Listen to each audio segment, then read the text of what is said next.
Então eu queria agradecer muito aqui por poder conversar com vocês, queria agradecer ao professor Raizildo, ao Viacava e aos nossos palestrantes que nos deram aqui uma aula impecável. Hoje nós saímos aqui entendendo o estado da arte da carne e da produção.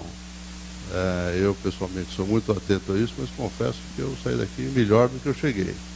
Agradeço a vocês, agradeço a oportunidade. O nosso Alexandre deu uma aula magistral, ele tem uma capacidade intelectual que vem do DNA dele de algum tempo. O nosso general Camardelli, que é o general da carne, mostrou um pouco a estratégia de ataque dele no mercado e tem nos ajudado essas décadas todas, comandando brilhantemente a exportação. E o nosso líder João Sampaio, que eu espero que ele cumpra essa missão rápido no Marfrig e que venha nos ajudar na política, porque ele é o nosso líder e tem nos representado muito bem. Então, por favor, termine logo a sua missão, aqui junto com o nosso Cesário e com o Flávio. Nós precisamos de você, viu? Termine logo isso.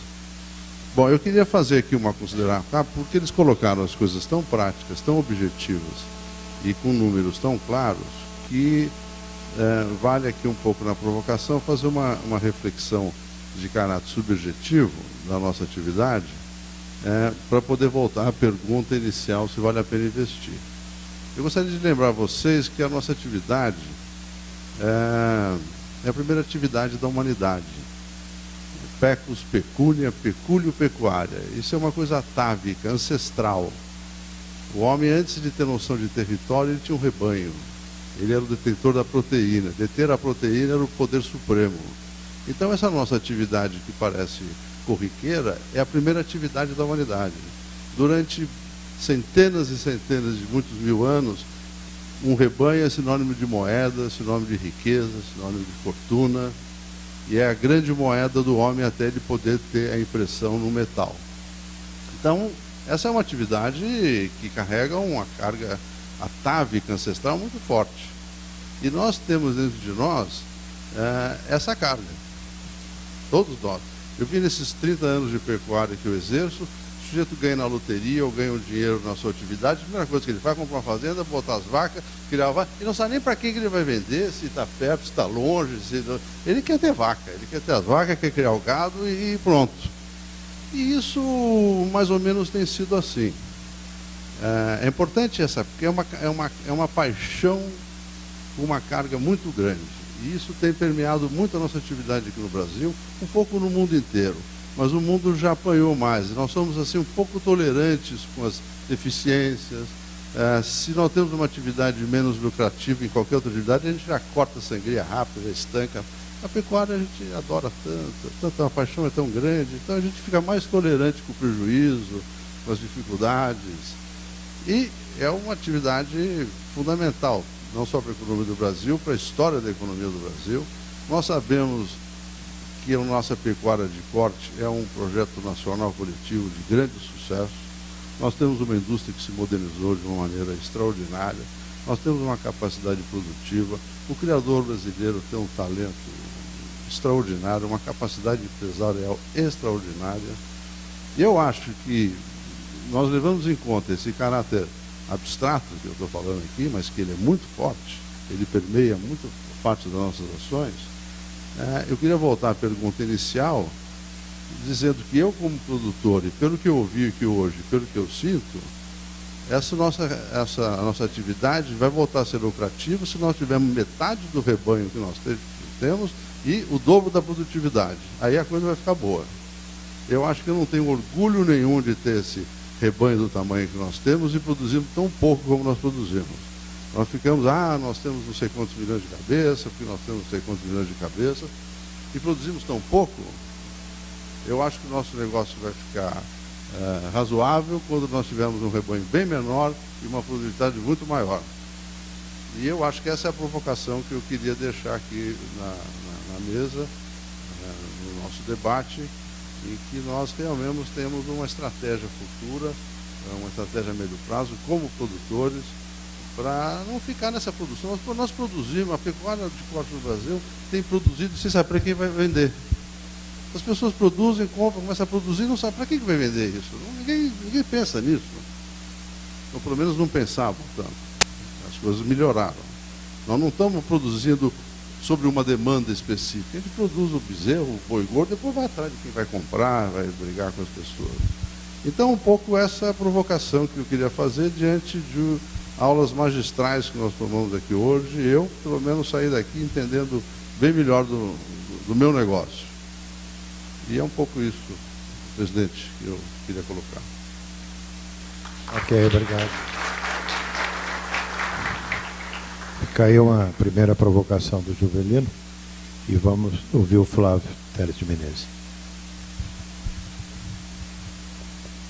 Queria, em primeiro lugar, agradecer a organização desse seminário por ter lembrado de um elefante que estava com a cabeça empalhada lá na parede e ter convidado para voltar a falar em público, coisa que não faço há muito tempo. Portanto, aproveito para pedir desculpas, porque fica um pouco canhestro se vocês forem convidar o Rivelino para jogar futebol agora, é capaz dele não correr iguais os companheiros aqui, aos quais gostaria de prestar uma homenagem pelo brilhantismo das palestras, pela capacidade de produção impressionante de informações, todas importantíssimas, que chega a provocar uma indigestão em quem assiste. Os três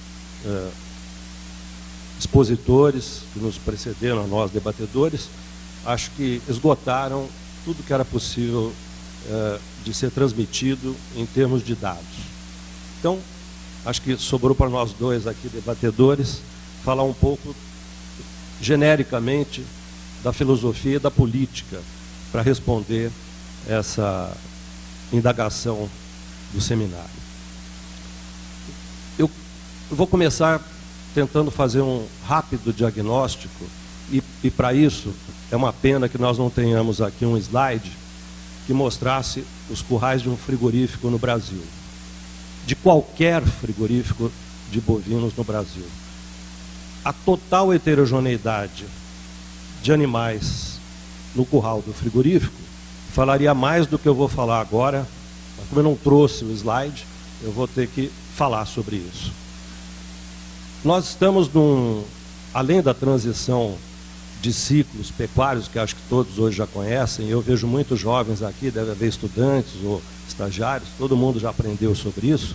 Nós estamos numa outra transição, muito mais importante que a do ciclo de pecuária, que é a transição da extensividade para a intensividade no modo de produção.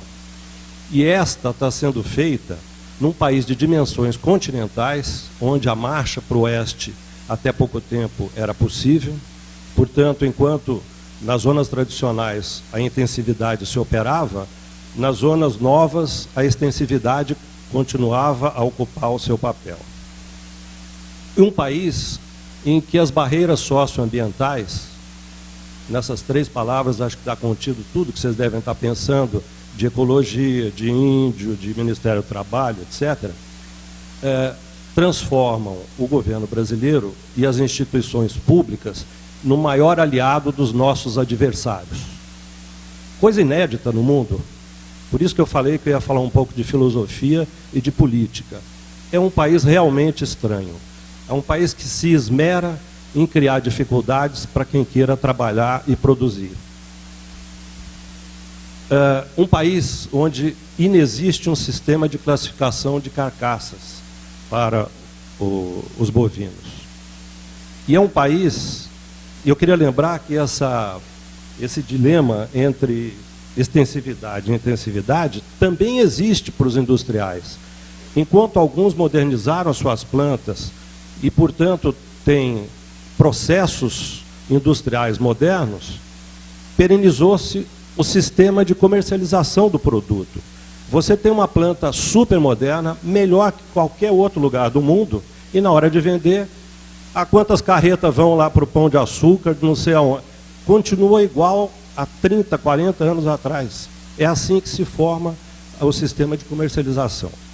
Resultado, a convivência no mercado, por um período de tempo excessivo, de sistemas de produção, industrialização e comercialização díspares, e às vezes até mesmo antagônicos, levou a crises econômico-financeiras do setor abatedor, crises recorrentes, com quebras, falências de várias unidades, vários frigoríficos pelo interior todo, o que levou, no final, ao clima ideal para a concentração de poder econômico, neste caso, estimulada pelo poder público. Todos sabem do que eu estou falando, a que eu estou me referindo.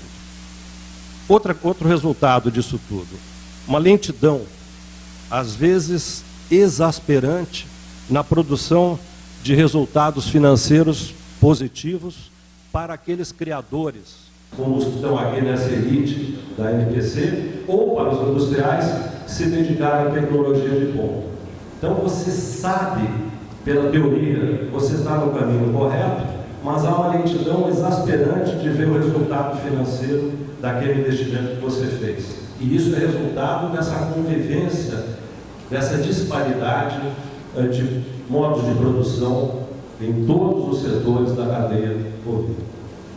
E por último, um excesso de poder econômico no setor de varejo, que pouca gente fala, mas é fundamental, dado o rápido processo de erradicação do açougue no Brasil.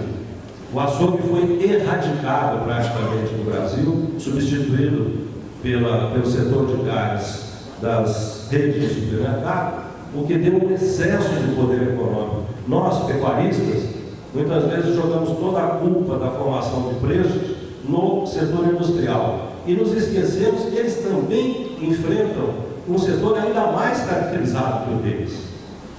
Muito bem, eu acho que já gastei 5 minutos, vamos agora tentando nos ater aos 10 minutos. Eu gosto muito de ser pontual para aquilo que os médicos chamam de propedêutica, né? Aqui foi o diagnóstico, vamos tentar fazer a propedêutica. O que fazer, tendo em vista que esse panorama dos modos de produção díspares está aí ainda, não mudou? Primeiro, dobrar a aposta, na minha opinião, dobrar a aposta na tecnologia de ponta. Para quem esteja preocupado, para quem esteja descrente, para quem esteja sem saber o que fazer, eu proponho é dobrar a aposta na tecnologia de ponta. Professor Theodor Schultz, Prêmio Nobel de Economia, o único economista triplo que recebeu o Prêmio Nobel de Economia até hoje, e tive a honra de receber na Sociedade Rural Brasileira, ele dizia que só a pesquisa, só a aplicação prática da pesquisa promovem a riqueza. E é uma grande verdade. Está aí os Estados Unidos, que começaram a produzir etanol de milho com uma produtividade física muito inferior à nossa, e já estão produzindo hoje o milho a custos inferiores ao da nossa cana-de-açúcar e produzindo, lembrou aqui o Alexandre, o dobro, quase mais do dobro do que o Brasil faz. Pura tecnologia. E eu quero fazer aqui uma homenagem póstuma a uma pessoa extraordinária, cujo nome aqui nesse recinto merecia ser quase como um santo, assim, devia ser venerado. O Ney Bittencourt Araújo, fundador da Grosseries, o homem que criou no Brasil o conceito, trouxe para o Brasil o conceito do agribusiness, está muito esquecido hoje em dia, e eu aprendi muito com o Ney, e o Ney era uma pessoa que foi para Harvard, que estudou isso, e trouxe essa ideia, que para mim era como sorver a ciência pura. O primeiro que consegue um resultado de ponta, ganha sozinho. Depois de alguns anos, aquele ganho de produtividade é transferido na cadeia para o resto do produto. E o país passa a ganhar com o que aquele produtor individual, empresa, conseguiu obter. Essa é a receita do progresso, é a receita do sucesso, é a receita que tem que... o setor de pecuária de corte está exatamente nesse ponto. Como estava o milho antes da criação do milho híbrido, como estava a soja antes da criação do OGM, da semente geneticamente modificada. Então, investir na tecnologia, dobrar a aposta na tecnologia é um caminho. Segundo, no caso específico da carne bovina, investir na homogeneização do produto final. Nós já temos os frigoríficos prontos para isso, com excelentes plantas industriais. Nós precisamos oferecer ao frigorífico um produto homogêneo, para que o frigorífico possa, a partir daí, fazer as suas políticas de comercialização. Não vamos esperar que eles nos proponham isso, eles jamais farão isso. Jamais, por uma razão muito simples. Para eles proporem o prêmio para quem homogeneizar a carcaça, eles vão ter que punir os que não homogeneizaram, que são a grande maioria. E eles não vão punir os fornecedores, que são a maioria. Nenhum frigorífico seria suficientemente tolo para criar um prêmio de 15% ou 20% para um pecuarista melhor e, para isso, baixar o preço em 30% ou 40% dos outros. Ele perderia esse fornecedor por outro frigorífico que não faz isso. Então, somos nós que temos que criar a homogeneização e obter o lucro por nossa conta. E terceiro e último, impor ao mercado, e aí isso não dá para o pecuarista, não dá para a NPC fazer isso sozinha, aí sim precisa do tamanho dele, enfim, impor ao mercado a escolha do consumidor por um produto novo. Começar a investir em outras. Veja o leite. O leite in natura dá prejuízo, sei lá, empate. Ganha dinheiro fazendo iogurte, ganha dinheiro fazendo qualquer outro produto que seja nobre, que seja um produto melhor. E o consumidor aceitou. Eu estou dando exemplos concretos. Eu não sonhei, eu não dormi essa noite, sonhei e vim aqui falar para vocês. Né? É algo que resulta da observação. Né? É indução, não é dedução.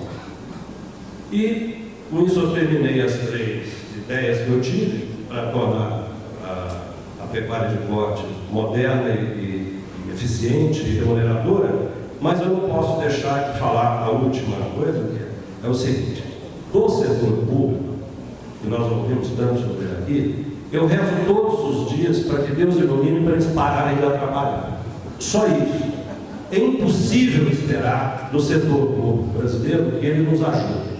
Vocês vão desculpar, tem gente muito boa lá dentro, funcionários extraordinários, gente maravilhosa que deu a sua vida em organismos como a Embrapa, por exemplo, mas não é só a Embrapa, mesmo no Ministério da Agricultura tem gente extraordinária. Mas não é um problema de pessoas, é um problema de sistema. O governo brasileiro ele faz questão de preparar o atleta brasileiro para correr 100 metros raso, colocando 50 quilos nas costas dele. Faz parte do DNA do setor público brasileiro. Ele vive às custas e para sugar o setor privado. Então, vamos ter a Olimpíada em 2016, nós vamos preparar o corredor brasileiro vai ter que entrar carregando 50 quilos nas costas para ganhar a corrida. É assim que o Brasil faz. Não vamos perder nossos tempos esperando mudanças, não. Talvez haja mudanças quando mudar o sistema político brasileiro. Enquanto ele for o que ele é, uma democracia baseada no monopólio dos partidos políticos, que são verdadeiros cartórios, não vai ter solução para nenhum desses problemas. Muito obrigado.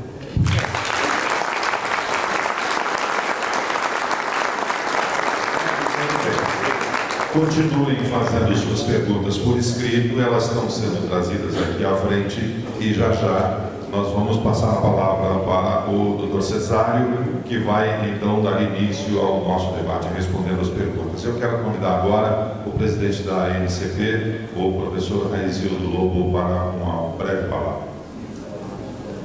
Muito obrigado, doutor Cesário. Me deu 90 segundos, vai ser rápido.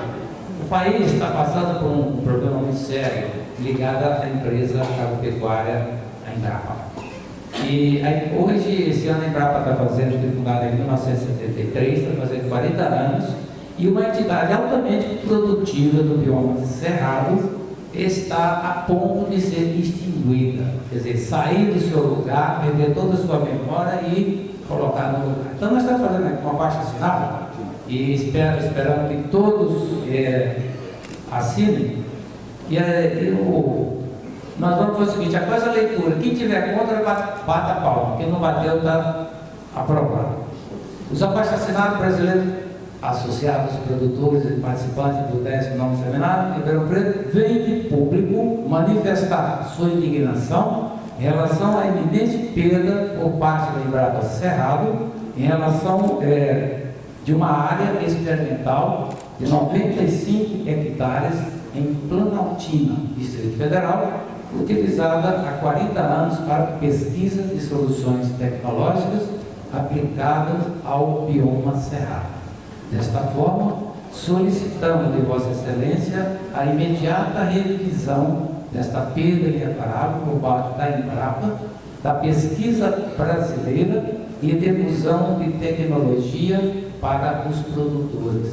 Cabe também aqui que a gente, que os atuais dirigentes da Embrapa que também se mantenha firme nessa decisão de não estar cedendo em situações desse tipo. Todo mundo, ninguém se manifestou na palma, está aprovado por unanimidade. Passamos então a palavra nesse instante ao nosso moderador deste debate, Dr. Cesário Ramalho da Silva, presidente da SRB. Pois como moderador, queria fazer uma pequena colocação, parabenizar. E nós temos aqui até agora 8 perguntas, acho que são poucas, diante do público que temos aqui, mas isso reflete a assertiva, a forma inteligente com que o Viacaba selecionou os palestrantes e os apresentadores, que foram extremamente profundos nas suas avaliações, o Alexandre, a Amadélia e o João Sampaio. Temos pouco, mas temos tempo aqui para receber mais perguntas e eu talvez aí, o debate andando, a gente vai acrescentando alguma pergunta a mais. Essa questão aí do abaixo-assinado da Embrapa, que está fazendo 40 anos, e nós talvez tudo que o Brasil tem de agricultura e de pecuária hoje, ele foi pensado em 1970, quando o ministro Alisson Paulinelli assumiu a Embrapa recém-criada, e instalou no primeiro ano mais de 500 pesquisas da Embrapa, que era o que ele tinha feito na EPAMIG em Minas Gerais, quando era então secretário de Agricultura. Portanto, o que a gente pensa hoje, o que nós fazemos hoje, nós tivemos esse starter dado lá por volta de 1970, de 73, no governo militar, do presidente General Geisel, com o Paulinelli. E, evidentemente, foi se acrescentando coisas novas, como a NCP e o professor Raizil, que trouxe esse lado técnico de pesquisa genética de desenvolvimento. E atrasou-se um pouco a questão da alimentação e da comida, que eu acho que chega fortemente hoje também. Eu queria lembrar que a gente foi colocado pelo João Sampaio, que agricultura e pecuária é política. Não há agricultura e não há pecuária sem política. Os produtores, como o João Sampaio falou muito bem, têm que participar. Os americanos têm as políticas de quarteirão para zelar da sua família, para zelar do seu conforto, da sua segurança. O brasileiro ele é muito disperso. Quer dizer, isso não significa, como o João também falou, de ninguém virar vereador, de ninguém virar isso. Mas eu vejo os sindicatos, por exemplo, perdidos completamente.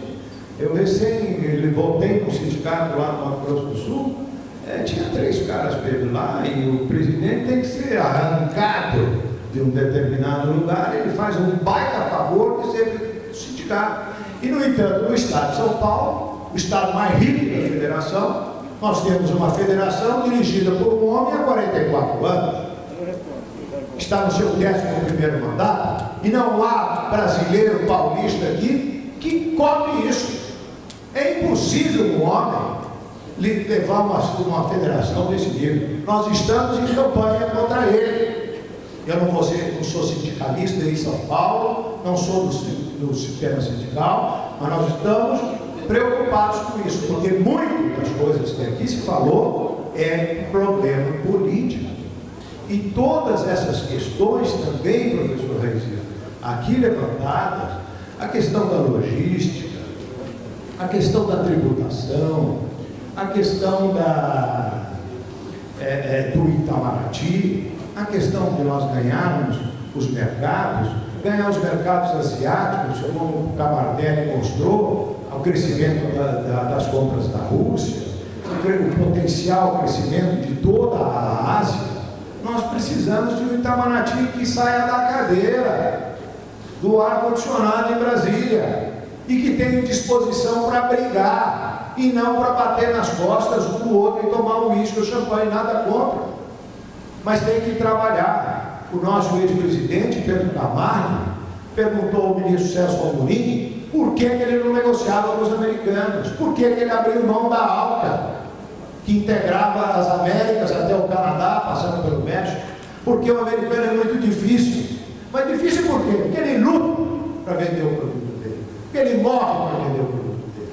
E não é como um porco vagabundo brasileiro que trabalha 8 horas por dia e que não trabalha sábado e domingo, e que nós só ganhamos e poderemos começar a ganhar a questão da logística a partir do momento que nós proibimos, através dos nossos caminhões de carne de soja, de atingirem o Porto de Santos. E aí ficamos na primeira página do jornal, com a maior tragédia logística da história. Eu estou na Rural há 6 anos, meu mandato termina em 31 de dezembro.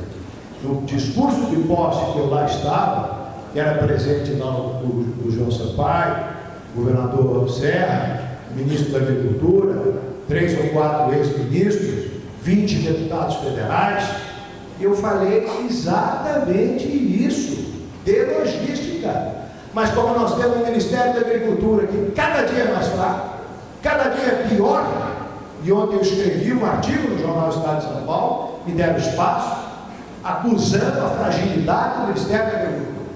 O que fizeram agora no Ministério da Agricultura, de botar lá um indivíduo com o tempo vencido, nada contra esse indivíduo. Meu conterrâneo de Minas Gerais, ele é lá da região de Patos de Minas, nada contra ele, contra uma política eleitoreira.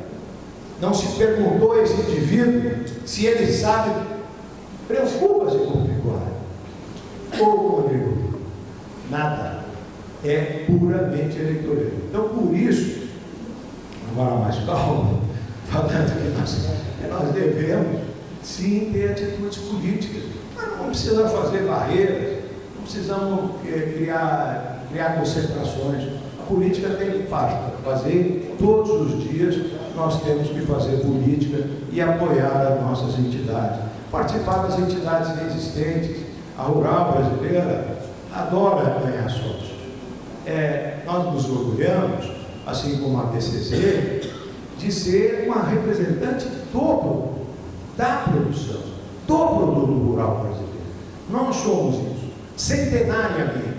Eu sou o 24º presidente da entidade e já indiquei ao Conselho da Rural um novo presidente que deverá ser votado até o fim do ano, com uma extraordinária revolução no sistema de representação. Quer dizer, metade da idade nossa aqui, que somos os ex-presidentes, né? Então, acho que queria chamar a atenção disso. Eu que estou há 6 anos aí, andando para lá e para cá, Brasília, fóruns nacionais, internacionais, Mercosul, etc., o que a gente percebe, o que a gente vive. Nós dependemos de nós mesmos. Nós precisamos ser mais ativos. Então, passando às perguntas. O presidente já acaba, é o João Sampaio e ele na política. Nós estamos esperando os dois, né? Tá bom. Não, nós já estamos, né, João? Já estamos aqui. Mas a gente está preparado. Eu vou continuar. Aonde? Eu não sei. Algum outro lugar eu vou. O que eu não vou fazer é como o Fábio Meirelles, que é uma vergonha para Paulista. É uma vergonha para os paulistas aguentarem. Eu não tenho nada contra ele. Nada contra ele. Eu tenho contra um status que é revoltante para todos. E percebam que a Fiesp, o que é a Fiesp? A Avenida Paulista, todo mundo sabe. É importante, é uma das entidades de representação mais importantes do país. A Fiesp, vocês não sabem onde é. Ninguém nunca vê a Fiesp em nenhum lugar. Então, eu estou me abrindo aqui de coração, até. Coração. Por quê? Porque eu sou produtor rural. Porque a minha mãe nasceu aqui no Rio da Prata, lá perto da BCZ, lá do Duda. E lá no Córrego da Onça. Meu avô nasceu no Córrego da Onça. E nós vivemos lá há 100 anos. E temos uma fazenda de pecuária que, evidentemente, evoluímos e hoje temos agricultura. E estou vendo o Zé de Bonito da Mata, que é nosso parente, lá de Uberaba também. Né? Então a gente é ligado a isso, é apaixonado por isso, curte isso.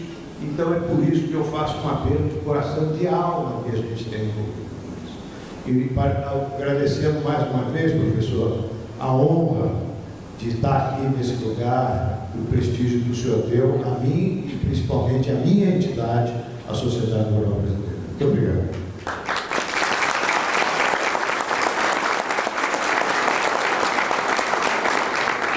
Eu queria lembrar que está o Mauro Vilela ali, que é meu companheiro de juventude, lá em Tuiutá, nosso vizinho de fazenda, e grande pecuarista, e grande amigo e companheiro. A pergunta é do Carlos Tumans, né? Está aí o Carlos Tumans. Cadê? Ah, está lá. Oi, Carlos. O Carlos pergunta, João, a campanha contra o consumo de carne vermelha continua repetindo que o consumo da mesma faz mal à saúde, apesar de estudos negarem tais efeitos. Estamos perdendo a guerra de informação? É o Carlos Dutra. Carlos, boa tarde. Olha, eu acho que a gente se posiciona pouco com essa questão da informação, da guerra de informação. Você tem razão, recentemente o Secretário do Meio Ambiente de São Paulo recebeu o pessoal dessa campanha Segunda-feira Sem Carne, que acaba, quando a Prefeitura de São Paulo fez, ele lançou um negócio que era Segunda-feira do Churrasco, né? E a turma da Segunda-feira Sem Carne. Acontece que a gente, quem vai falar? Então, lá o Paul McCartney fala, é vegetariano, e aí ele fala que tem que fazer segunda-feira sem carne, fica um dia sem carne, não faz mal, e alguns médicos fizeram esse estudo que já está ultrapassado, segundo outros médicos, mas a gente se posiciona pouco. Eu acho que falta postura, sabe?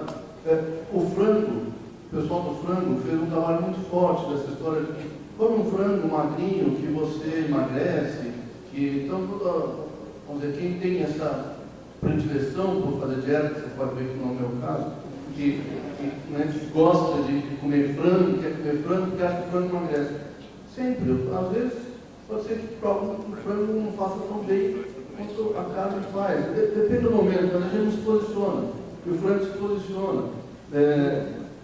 Eu estava conversando com o pessoal da Nelore, que é essa questão de posicionamento de marca, de postura comercial. Eu acho que a gente tem que realmente mudar a postura. É a pegada, é a forma de agir. Se a gente não mudar, vão ficar... Já teve a dieta do carboidrato, depois a dieta da proteína, e vai ficar nesse modismo. Então, a gente tem elementos técnicos para trabalhar e, a partir daí, tem que agir. Eu acho que é isso aí. Oi? Eu queria também, enquanto estou vendo a pergunta, dizer que eu estou como Jovelino. Se eu já sou pecuarista de centenário, de gerações, eu como Jovelino aqui, eu hoje fiquei mais esclarecido. Eu aprendi mais, eu conheci mais, eu recebi melhores informações, de tal forma que a gente acha, como o Flávio Menezes falou, eu concordo plenamente, eu acho que nós temos que fazer o que a agricultura brasileira está fazendo. Nós estamos produzindo mais e menos. o Rally da Safra, do André Pessoa, da AgroConsult, segunda-feira, ele mostrou que 2%, professor Raizildo, da soja brasileira tem uma média de 90 a 100 sacos. E 7%, o senhor já tem de 70 sacos a 90 sacos por hectare. Quando eu falei do Paulinelli, em 70, eram 20 sacos no Rio Grande do Sul. Agora cresceu. Bom, temos uma pergunta aqui para o Alexandre. Alexandre, a pergunta é do Walter, eu não entendi, desculpa, não entendi, da Universidade Salgado de Oliveira, pode ser isso? O Walter Bidiz, o quê? Quem é o Walter Bidiz? Ah, tá aí, desculpa aqui, Walter. Eu não estou conseguindo ler seu nome, é Bidiz. São 100 anos de produção. Tá bom. Ela é para o Alexandre. Alexandre, se você tivesse que quantificar em porcentagem a variação esperada para os próximos 5 anos na produção de carne e a demanda no Brasil e no mundo, bem como para a soja, o que você diria? Eu faço essas contas bastante, né? Mas de cabeça assim eu não tenho bate-pronto, assim, o que a gente está projetando. A gente tem que fazer, né, para alguns clientes esse tipo de projeção. Sem dúvida a soja cresce mais, né? Se você olhar, a lavoura mais dinâmica do Brasil é a soja, né, nesses últimos anos. Isso tem uma razão, existem duas, na verdade. A crise da vaca louca na Europa exigiu uma mudança na dieta e o farelo de soja ganhou um espaço em lugares, né, que não tinha antes. E segundo, uma enorme transformação da China, como grande consumidor. E os chineses, na nossa álgebra também, é uma coisa muito interessante. Se você olhar a produção de suínos na China e o consumo de soja, você toma um susto, porque a produção total de carne foi muito mais lenta do que o consumo de soja, embora tenha crescido nesses anos. E aí fica aquele mistério de diabo, estou comendo farelo como, né? Na verdade é uma enorme transformação tecnológica da granja, da inexistência de granja, né? Era o suíno de fundo de quintal, para uma migração de uma granja do padrão das nossas. A gente estima que apenas metade, talvez, da suinocultura chinesa já tem um padrão de dieta tipo a nossa, né? Então ainda haveria um espaço grande de incorporação de farelo de soja por conta desse mercado. Segundo, os chineses está caindo no gosto dos chineses o óleo de soja. Então eles estão levando a soja, é um óleo mais nobre do que o de palma, etc. E isso tem tido um mercado muito forte na China. Então eu diria que a soja seguirá sendo o carro-chefe da agricultura brasileira nos próximos anos, na minha opinião. O que eu acho que, até o ponto aí que o Cesário estava falando, é tamanho o ganho de tecnologia que tem para disseminar essas novas tecnologias que estão chegando, que eu acho que isso vai ter pouco impacto na área, mas vai ter um impacto de volume respeitável. A pergunta é se nós vamos ter porto para entregar no ritmo que os chineses e o mercado internacional está. Esse ano é um ano, eu estou muito assustado, olhando clientes grandes, eu acho. Não tem nada como se olhar no olho do executivo que está conduzindo a logística, que está lá apanhando, perdendo dinheiro, você vê o tamanho da trombada que é gigante. Então a gente tem uma limitação que eu não sei te responder se nós vamos dar conta de entregar isso. Se você olhar as obras do PAC, você diria que sim, mas nada está sendo executado. Então você tem uma restrição. Da parte do potencial produtivo brasileiro de carne vermelha, disso eu não tenho muita dúvida que a gente vai continuar crescendo na margem. Tem crescido pouco. Se você olhar, a gente tem ido, mas é uma produção bem aquém do que cresce a soja. Então, se eu tivesse que fazer uma resposta para você, eu não tenho a menor dúvida em dizer que a soja vai andar muito mais rápido do que o boi, provavelmente nos próximos anos. Em termos de volumes, se depois a gente puder, eu posso passar para vocês quais são os volumes exatos que a gente projeta. Ok, obrigado, Alexandre. Eu tenho duas perguntas aqui, uma para o Alexandre, outra e outra para o Camardelli, do Daniel Biluca, lá da Conexão Delta G, que eu faço parte também, meu amigo. Cadê o Daniel? Biluca, está lá no fundo, tá bom. Ele pergunta para você, Alexandre, qual a relevância do melhoramento genético bovino no cenário apresentado? O que será mais importante? O pasto, a genética, a nutrição ou a gestão? E emendando aqui, já falo para o Camardelli, que o Daniel Biluca também pergunta, como você acha, Camardelli, que a gente pode atender a carne culinária em carne, como a gente pode atendermos a carne culinária em carne gourmet, com cruzamento industrial, com Angus ou Nelore melhorado? Daniel, eu acho muito difícil separar uma coisa da outra. Acho a produtividade ela é uma entidade meio abstrata, porque ela provavelmente ela é uma combinação de muitas coisas. Eu acho que a questão de gestão é uma coisa forte ainda a melhorar nas propriedades pecuárias. Quando eu vejo um avanço nas propriedades agrícolas, né, nos grupos agrícolas que eu me relaciono, etc., muito grande nessa área de gestão, controle, processo, etc. Então, acho que isso talvez tenha um ganho aí. Não há como dissociar a nutrição de genética, né? Você pode, eu acho que essas coisas é difícil separar, quanto é a genética, quanto é a nutrição. O fato é que você faz melhoramento genético, a nutrição te ajuda a dar um salto. Tá? Eu teria muita dificuldade de segregar esses elementos, né? Mas o sentimento, eu costumo dizer assim, eu vejo a agricultura brasileira, né, em 4 ciclos, assim. Eu acho que nós estamos do terceiro para o quarto.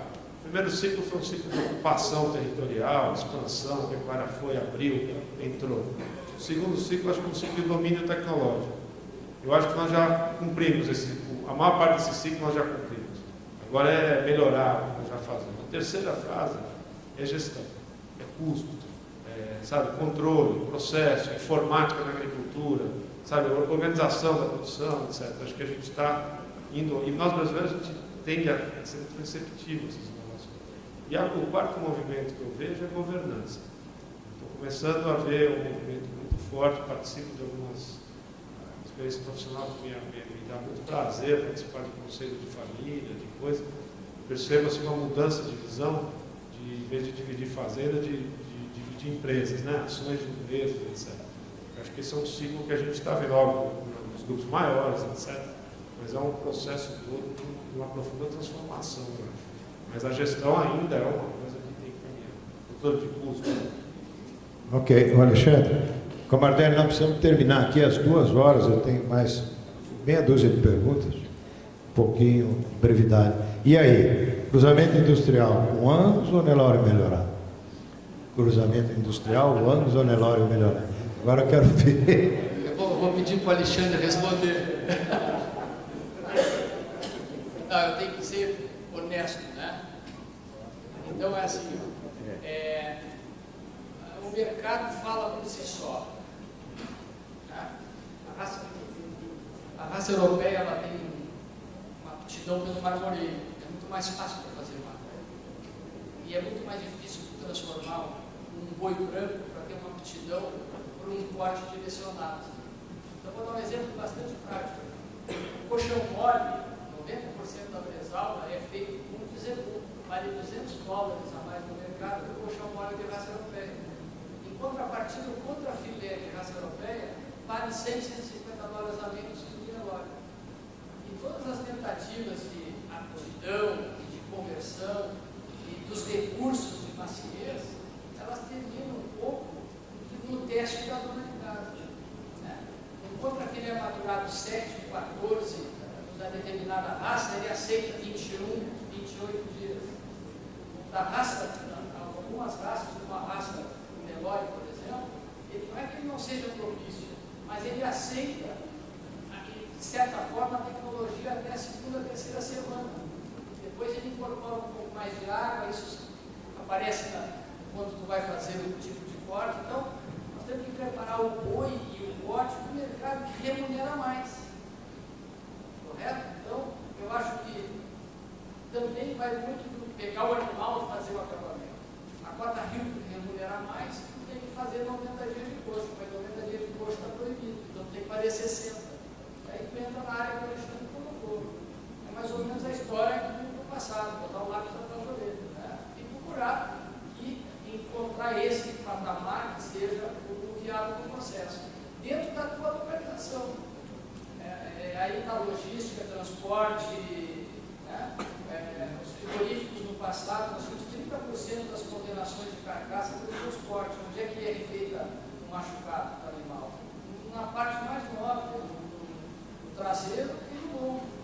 Né? Então, assim, como a gente citou o caso do Mato Grosso, 90% das exportações saem do frigorífico, de frigoríficos centralizados na localização. Serve até de diagnóstico do próprio governo do Estado, dar um incentivo em luz elétrica, nesse processo, e priorizar a outra parte do Estado onde tem incentivo. Mas se a demanda for para o animal que vai ser consumido, exportado para o mundo árabe ou para algum lugar que tem mais necessitação, tem que produzir aquilo de animal. Então, é um pouco mais do jogo completo, mas eu acredito que o cruzamento, nesse caso específico, pontual, né, do mercado, é muito importante que a gente tenha esse direcionamento. Ok. Eu tenho uma observação aqui feita pelo nosso amigo Eduardo Carvalho, grande companheiro, grande colega, ex-secretário da Agricultura do Estado de São Paulo, ex-ministro da Fazenda, ex-Delfim Boys e tantas outras coisas fantásticas que tem trazido sempre a colaboração, a experiência de vida, sua inteligência, sua capacidade de articular e tudo. É verdade, e principalmente que é amigo nosso, né, Eduardo? O Eduardo corrige aqui, que é uma coisa correta. Eu falei do Paulinelli, que ele pegou a Embrapa recém-criada, né? A Embrapa, na verdade, foi assinada pelo ex-ministro, um grande gaúcho, um extraordinário gaúcho, que foi o ministro Cirne Lima. Né? O Cirne Lima fundou a Embrapa e assinou a Embrapa no mesmo dia de Itaipu, que eu estava lá no Palácio Planalto, nos 35 anos da Embrapa, 5 anos atrás, o Pedro, presidente da Embrapa, está aí, e quando o Cirne Lima fez o discurso de fundador da Embrapa.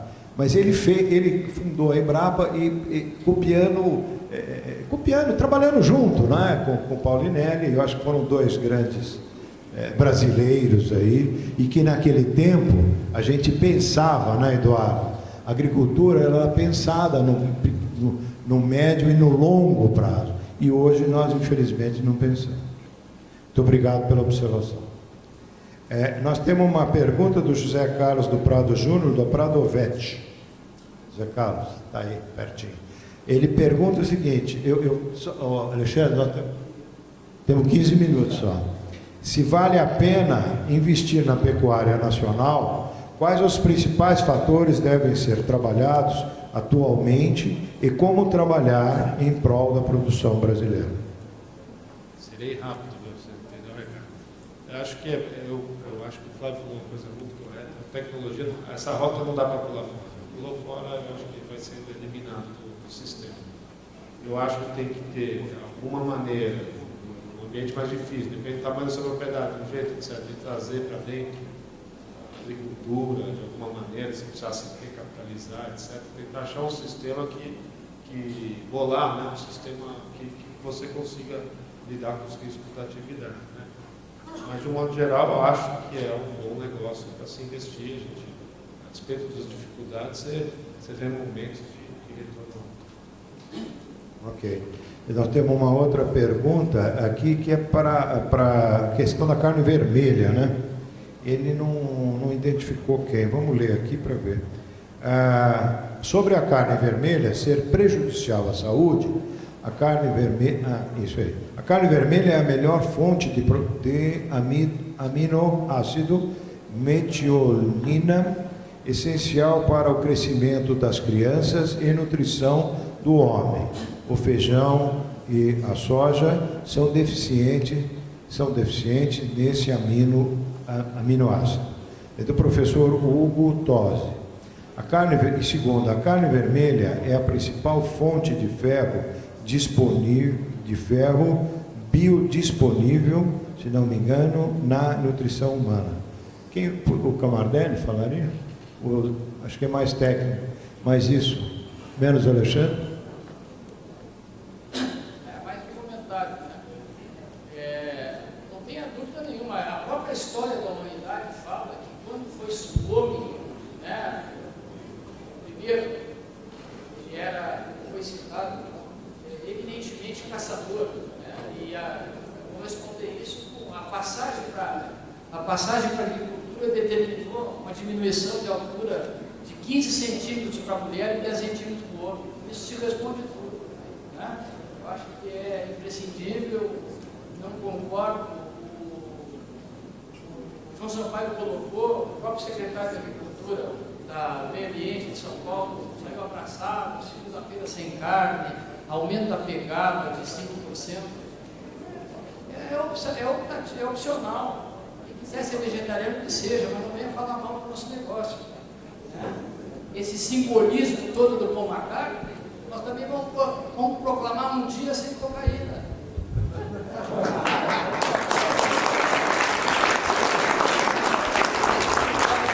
Eu queria só falar uma coisa dessa questão de carne vermelha e outras carnes, que vai um pouco na história do Carlos que a gente comentou, que o Flávio Venezio falou. Muito da história da imagem e do aumento do consumo das carnes brancas em detrimento da carne vermelha, a gente detecta que é por conta da homogeneidade, facilidade. Se você comprar um peito de frango, você chega no supermercado, você vai na gôndola, você pega, você nem olha. Pega lá o primeiro, depende da marca, então você pega, já vai, e você põe na panela. Se você fizer 10 vezes do mesmo jeito, vai ficar as 10 vezes igual. Se você pegar um lombo de porco, vai ficar rigorosamente igual, o mesmo sabor. Se você não mudar, vai ficar sempre igual. Na carne vermelha, se você fizer 10 vezes igual, vai ficar 10 vezes diferente. Cada vez vai ter um jeito, o corte que você usou, o ingrediente, a carne, se era de um boi mais velho, mais novo, se era de vaca, se era de novilha, se era de angus, se não era, tempo de frio. Então, essa diferença que a gente deveria usar a nosso favor, a gente não está usando, e acontece que vira um déficit e não um crédito. Então, eu acho que isso precisa ser enxergado e entendido também. Essa questão da carne vermelha é um assunto recorrente aqui. Todos esses seminários, alguém faz a mesma pergunta, por isso eu quis fazer essa colocação. Eu sou engenheiro agrônomo, trabalho com nutrição animal. E se você criar um frango com soja e milho, sem colocar metionina, que é o nosso essencial, você não consegue fazer ele crescer. A fonte proteica do homem brasileiro é o feijão, é pobre em metionina. A única fonte disponível que nós temos de metionina são as carnes, principalmente a carne vermelha. Então, por isso que eu fiz essa colocação aí. Outra questão é o ferro. O ferro é um elemento abundante na natureza, mas ele é sistematicamente indisponível. Ele é altamente disponível na carne vermelha. Então, só por essas duas razões, nós temos que continuar alimentando nossas crianças com esse tipo de alimento. Olha, eu não resisto.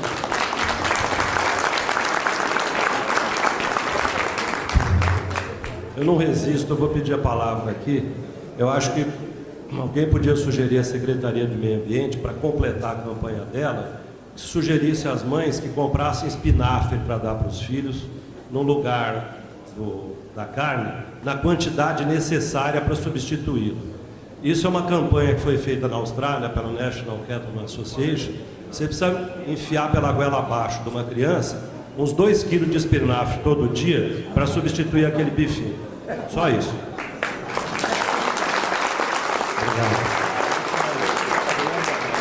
Olha, nós temos aqui um especialista, que é o Rondó, o Dr. Wilson Rondó, que é um médico humano e que tem feito um trabalho extraordinário sobre essa questão da carne vermelha. Quando há uma questão de 15 dias atrás, o secretário do Meio Ambiente, Bruno Covas, recebeu esse grupo lá e ele teve a infelicidade de vestir a camisa do movimento e teve uma infelicidade contínua de botar no site, nós fizemos, a Sociedade Rural Brasileira protestou imediatamente junto ao governador e primeiro ao secretário. E eu fiz a minha representação baseada nos estudos e nas teses do Dr. Rondó, que tem feito um trabalho muito grande para os pecuaristas, para a carne, especialmente está aqui conosco aí desde ontem. Portanto, parabéns a ele. Ele só complementando, ele é doutor na matéria. É que nós estamos aqui extremamente curto de horário, não dá, mas eu gostaria imensamente que você, uma hora, e que essas pessoas, inadvertidamente, né, vão falando isso. Mas o Bruno Covas me disse que ficou impressionado com a pressão que existiu em cima dele para essa questão idiota de não comer carne a segunda, e que o nosso grande Viacava estabeleceu como Dia Nacional do Churrasco. E que nós estamos esperando a carne dos frigoríficos para que a gente coma as carnes. Isso aí. É sério. Claro que é sério. Eu gostaria de citar o título do livro do Dr. Rondó, né? Sinal verde para carne vermelha. Isso aí, exatamente, tem publicação e tudo, né?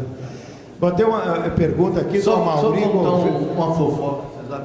E no dia que o secretário Bruno Covas recebeu a menina, era uma segunda-feira, e ele almoçou no Rubaiá da Avenida Faria Lima. Não é mentira, é verdade. Tá bom. Bom, eu tenho uma pergunta do Amaury Gouveia. Oi, Amaury. Cadê você? Ah lá, o Amaury está lá. O Amaury pergunta o seguinte, ele faz para todos, mas eu queria um segundinho de cada um, vai, por favor. Senão nós não vamos, estamos com 5 minutos aí. E já são 2 horas. Quanto da redução industrial, da revolução industrial, as associações de classe de Amaury, não estou... De o quê? Jejum... Hã? Ah, tá. Se juntaram porque ou qual o motivo da classe pecuarista ou agricultura não se junta? Que estamos cada vez mais à mercê de pessoas que não conhecem o dia a dia. Olha, eu respondo. A representação rural brasileira, ela é feita pelo associativismo civil, que é a Sociedade Rural Brasileira, e N associações pelo Brasil inteiro. O Rio Grande do Sul tem várias, Goiás tem, São Paulo tem outras, né? E Paraná tem a Sociedade Rural do Paraná, tem a Sociedade Rural de Paranavaí, por aí adiante. Depois nós temos a Confederação Nacional da Agricultura, presidida pela grande senadora Cátia Abreu, minha grande amiga, grande apoiadora, grande e corajosa, das pessoas mais corajosas que tem no Brasil, no mundo nosso. Não tem dúvida que ela é, eu acho que eu não tenho dúvida que ela é a mais corajosa, porque ela fala, é bem instruída e tudo. E tem por exemplo, comigo, com a Rural Brasileira, ela tem uma comunicação, um trânsito, um trabalho conjunto muito bom. Tanto é que o escritório da Confederação Nacional da Agricultura, da senadora, ele está sediado lá na Rural Brasileira, lá em São Paulo, na nossa sede. Na terça-feira eu almocei com a senadora Cátia Abreu no gabinete dela durante 2 horas, falando dessa questão dos portos, que deverá ser debatida na terça e provavelmente posta em votação na quarta-feira.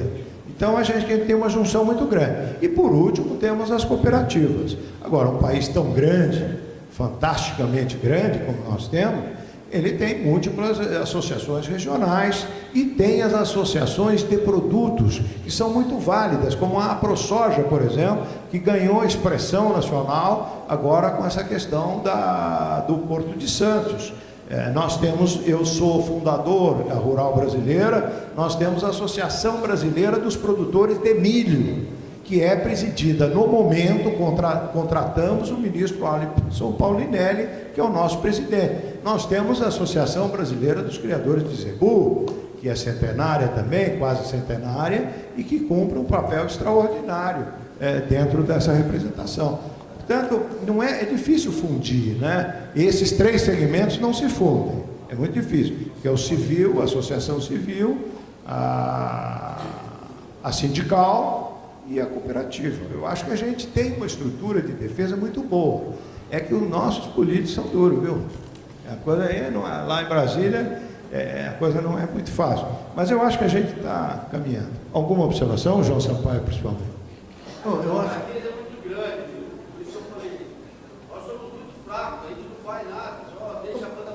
Mas olha, quando vou aqui citar alguns fatos históricos. Quando na Constituinte se juntou os pilares, os três pilares, como o Cesário colocou, associativismo, cooperativismo e sindicalismo, na frente ampla, o Dr. Flávio Menezes era um dos coordenadores da frente ampla da agropecuária brasileira, que foi justamente para nos defender e dentro do que foi possível, na época da Constituinte, conseguiu evitar algumas ações que foram ruins.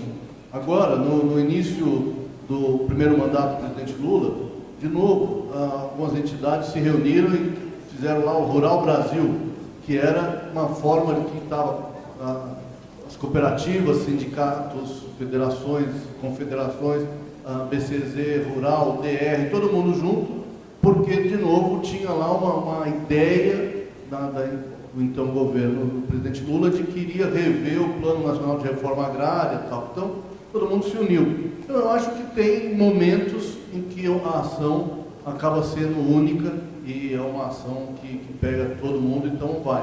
Em outros momentos tem que ter a pluralidade mesmo para cada um atua de uma maneira mais segmentada. Mas é o que você falou, tem muita gente, mas eu acho que é que o setor é muito grande realmente. Outra coisa, Mauri, nós temos um negócio de grande sucesso, que outro dia, agora, recentemente, eu junto com a senadora, nós demos uma aula para os argentinos, uruguaios, paraguaios, bolivianos e todos os colegas nossos, como nós nos posicionamos no Congresso Nacional. Nós temos a Frente Parlamentar da Agricultura, que a Rural Brasileira é uma forte defensora, incentivadora, apoiadora em todos os sentidos, financeiros e tudo, que nós temos 200 deputados, uns 20 senadores, e temos um grupo duro dentro da frente, que é em torno de 30 parlamentares, e de onde surgiu o Aldo Rebelo. O Aldo Rebelo não pendurou aí de repente de balão, não. Fomos nós que pensamos, e o saudoso deputado Miqueleto do Paraná, do PMDB do Paraná, motosserra de ouro pelos movimentos ambientalistas, as ONGs, né? E que fizemos isso tudo lá. Todo o Código Florestal foi feito com a nossa assessoria de entidades, por exemplo, me lembro aqui da Orplana, dos produtores de cana, das correlatas, das agroindustriais, os próprios frigoríficos, sei lá, a VAG, a Única, e por aí adiante. Não é? Nós construímos um negócio da maior importância, porque o Código Ambiental, sem debatê-lo, ele pode não ser bom e não é o que a gente queria, mas nós resgatamos alguma coisa muito importante. Eu acho que o Código hoje ele é melhor do que ele era ontem, né? Sem, né?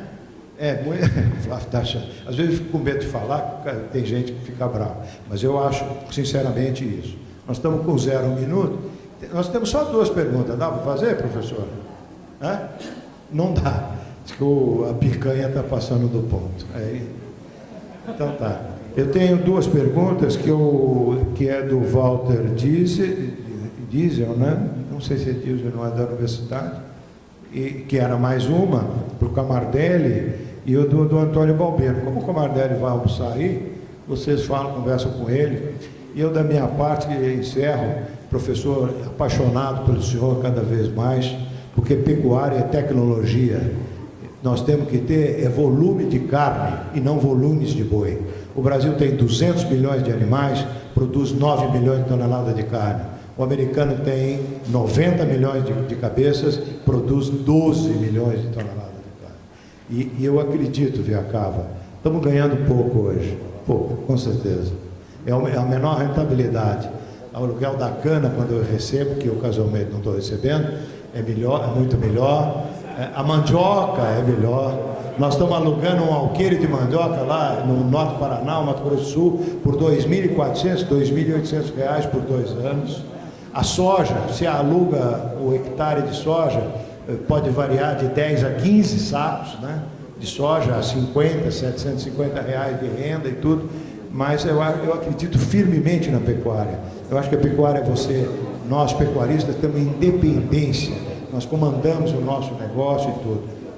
Dá um tempinho aí com esse panorama todo. E mais uma vez, senhora, um beijo grande para você, 1000 parabéns, sucesso para mim. Muito obrigado. Obrigado a todos.